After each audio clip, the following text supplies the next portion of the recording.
Hello friends, welcome to the e-learning platform of Electrical Engineering Department by the Dr. Bapuji Salunke Institute of Engineering and Technology, Kolhapur. Myself, Mr. Kiran Jadhav, currently working as a lecturer at Dr. Bapuji Salunke Institute of Engineering and Technology. Today, I teach a subject to you all is electrical and electronics measurement. Teaching and examination scheme for this subject is the teaching scheme is in a week have 4 lectures and 1 practical session of 2 hours, and examination scheme is this subject have end semester exam having a 70 marks and theory progressive assessment of 30 marks including unit test and your micro projects. Also this subject have a 25 marks external 25 marks end semester exam, this is internal exam, and 25 marks progressive assessment, that is your term work. Total marks 150. These subjects have a 5 course outcomes, means ज्या वेळेला तुम्ही हा subject शिकणार आहे, ज्या वेळेला तुम्ही subject पूर्ण शिकून घेणार आहे, त्यावेळेला तुमच्याकडे ह्या 5 गोष्टी तुम्हाला आत्मसात होणार आहेत किंवा त्या 5 गोष्टीबद्दल तुम्हाला नॉलेज मिळणार आहे. त्यातली जी पहिली गोष्ट आहे आयडेंटिफाय दी इलेक्ट्रिकल मेजरिंग इन्स्ट्रुमेंट्स. आता इलेक्ट्रिकल इन्स्ट्रुमेंट्स मेजरिंग इन्स्ट्रुमेंट्स भरपूर आहेत, मग त्यातलं ओळखायचं कसं की कुठलं इन्स्ट्रुमेंट काय मेजर करणार आहे किंवा कुठलं इन्स्ट्रुमेंट काय काय क्वांटिटीज मेजर करणार आहे हे कसं ओळखणार आहे. त्यासाठी आपल्याला हा पहिला कोर्स आउटकम की जे की तुम्हाला युनिट नंबर 1 मध्ये शिकायला मिळणार आहे की कसं ओळखायचं की कुठलं इन्स्ट्रुमेंट काय मेजर करणार आहे.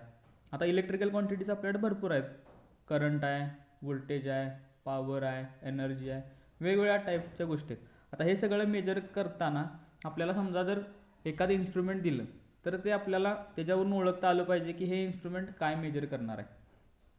सेकंड आहे use ammeter and voltmeter in electrical measurement. आता ॲमीटर काय करते तुम्हाला माहीत आहे, करंट मेजर करते. व्होल्टमीटर काय मेजर करते तर व्होल्टेज मेजर करते. पण त्यात आपल्याला करंटचे कारण आपल्याकडे सप्लाय वेगवेगळे आहेत 2, that is AC supply and DC supply. So आपल्याला 2 गोष्टी मेजर करायच्या आहेत. सो तुमचा ॲमीटर वापरून तुम्ही AC करंट कसा मेजर करणार आहे, DC करंट कसा मेजर करणार आहे, किंवा व्होल्टमीटर वापरून AC व्होल्टेज कसं मेजर करणार आहे, DC व्होल्टेज मेजर कसं करणार आहे, हे आपल्याला ह्या सेकंड युनिटमध्ये किंवा ज्या शिकायला मिळणार आहे. तिसरं युनिट आहे use of wattmeter for electrical power measurement. आता ह्याच्यामध्ये तुम्ही पॉवर कशी मेजर करणार आहे, जी काय इलेक्ट्रिकल पॉवर आहे ही पॉवर कशी मेजर करणार आहे तुम्हाला त्यासाठी वेगवेगळ्या मेथड्स आहेत. 1 wattmeter method, 2 wattmeter method, 3 wattmeter method, हे तुम्हाला या युनिटमध्ये शिकायचं. नेक्स्ट 4th चॅप्टर आहे use of energy meter for electrical energy measurement. आता हे जे कोर्स आउटकम आहे ह्याच्यामध्ये तुम्हाला आपलं डे टू डे लाईफ जे घरामध्ये आपण इलेक्ट्रिसिटी यूज करतो आणि आपल्याला इलेक्ट्रिसिटी बिल येतं हे बाय युजिंग एनर्जी मीटर येते. सो हे एनर्जी मीटर वर्क कसं होते किंवा कशावरती चालते किंवा बिल कसं कॅल्क्युलेट करायचं हे आपण शिकू शकतो याच्यामधून. आणि 5th कोर्स आउटकम आहे यूज मेजरिंग इन्स्ट्रुमेंट्स. म्हणजे वेगवेगळ्या प्रकारचे जे इन्स्ट्रुमेंट्स आहेत ते सगळे आपल्याला ह्याच्यामध्ये शिकायला मिळणार आहेत. त्याच्यामध्ये LCR मीटर आहे, रेजिस्टन्स मीटर आहे, ओहम मीटर आहे किंवा तुमचा CRO आहे.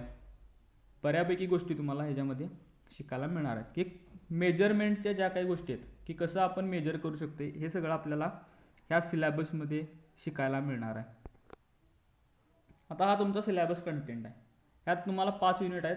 फर्स्ट युनिट आहे fundamental of measurement, second unit आहे measurement of voltage and current, third unit आहे measurement of electrical power, and 4th unit आहे मेजरमेंट ऑफ एनर्जी, आणि 5th युनिट आहे मेजरिंग इन्स्ट्रुमेंट्स. आणि हे तुम्हाला आता युनिट नंबर 1 तुमचा जो आहे फंडामेंटल्स ऑफ मेजरमेंट. आता बेसिक मेजरमेंट काय आहे किंवा त्या मेजरमेंटचा सिग्निफिकन्स काय आहे. आता तुम्हाला सुरुवातीला शिकताना मेजरमेंट म्हणजे काय माहीत पाहिजे. आता कोणतीही गोष्ट आपण असेल डे टू डे लाईफमध्ये काही गोष्ट असेल, तुम्ही तुमचं वेट किंवा बऱ्यापैकी गोष्टी ज्या की आपण ज्याच्याशी निगडीत आहे त्या सगळ्या गोष्टी आपण एक काहीतरी मेजरमेंट किंवा एक काहीतरी कॅल्क्युलेशन असल्याशिवाय आपण सांगू शकत नाही. आता तुम्ही तुमचं वेट मेजर करताय, ओके, हे मेजर करताय म्हणून तुम्ही सांगू शकता की माझं वजन एवढं एवढं किलो आहे. जर तुमच्याकडे मेजरिंग कुठली टेक्निक नसती तर तुम्ही सांगू शकला असता का माझं वजन एवढं एवढं आहे, सांगू शकला नसता. तसंच इलेक्ट्रिकलमध्ये पण भरपूर गोष्टी आहेत. करंट आहे, व्होल्टेज आहे, रेझिस्टन्स आहे, पॉवर आहे, एनर्जी आहे.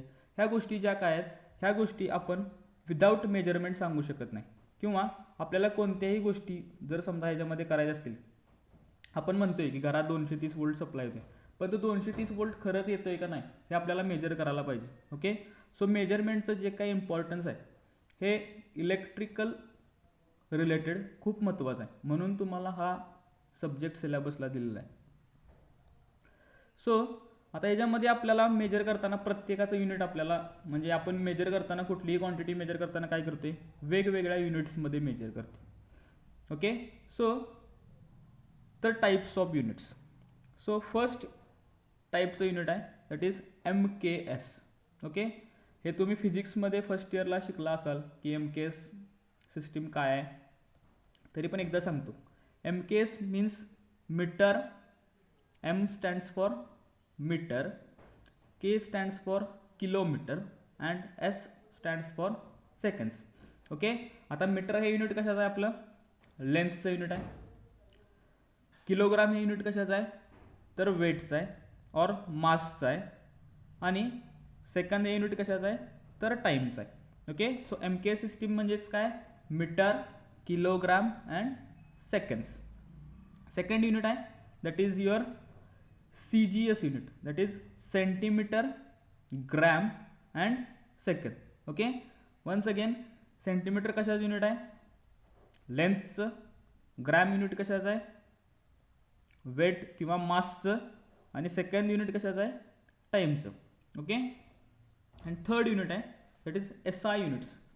हे काय स्टँडर्ड इंटरनॅशनल युनिट्स आहेत. ओके, जे की SI बेस्ड युनिट्स आहेत. आपले इलेक्ट्रिकलचे जे काही युनिट्स आहेत हे SI बेस्ड आहेत. ओके, की जे आपण मेजरमेंटसाठी वापरतोय दॅट इज व्होल्टेज, करंट, हे सगळे आपले स्टँडर्ड इंटरनॅशनल युनिट्स आहेत की जे इंटरनॅशनली सेट केलेले आहेत. Okay, next the fundamental quantities. जगातली कुठलीही क्वांटिटी असेल तर आपण ती क्वांटिटी ह्या 4 ह्याच्यामध्येच मेजर करू शकते. त्यातले आपण फिजिक्समध्ये 3 शिकलोय बिकॉज इन जनरल ज्या फंडामेंटल क्वांटिटीज आहेत तुमच्या दॅट इज प्रेशर, फोर्स किंवा इंटेन्सिटी, चार्ज, ह्या ज्या गोष्टी आपण शिकलोय ह्या सगळ्या गोष्टीसाठी आपण काय केलंय तर 3 फंडामेंटल क्वांटिटीज वापरले दॅट इज मास, लेंथ आणि टाईम. हे आपण सगळीकडे वापरतो. कुठलीही गोष्ट जर तुम्हाला फाइंड आउट कुठल्याही गोष्टीचं जर फंडामेंटल युनिट जर तुम्हाला फाइंड आउट करायचं तर आपल्याला ह्या 3 गोष्टी लागतात. आता त्यात तुम्ही इलेक्ट्रिकल शिकताय म्हणून इलेक्ट्रिकलसाठी आपल्याला ज्या काही फंडामेंटल गोष्टी लागणार आहेत त्यात सगळ्यात महत्त्वाचा जो कोण आहे तर तो कोण आहे करंट. सो इलेक्ट्रिकलसाठी फंडामेंटल क्वांटिटी कोण आहे करंट आहे. त्याचसोबत आपल्याला मास, लेंथ आणि टाईम या 3 गोष्टी वापरून प्रत्येक ह्याच्यासाठी आपल्याला काय करायचं आहे तर प्रत्येकाचं डायमेन्शन लिहायचं आहे. ओके, आता for any electrical quantity we can write dimension in the form of this 4 fundamental quantities. आपल्याला स्क्वेअर ब्रॅकेटमध्ये लिहायचं आहे MLTI. आता जर तुम्हाला करंटचं लिहायला सांगितलं तर करंट आपल्याकडे एकच आहे. सो करंटचं काय येणार आहे M⁻0, L⁻0, T⁻0 आणि I⁻1 because there is only current.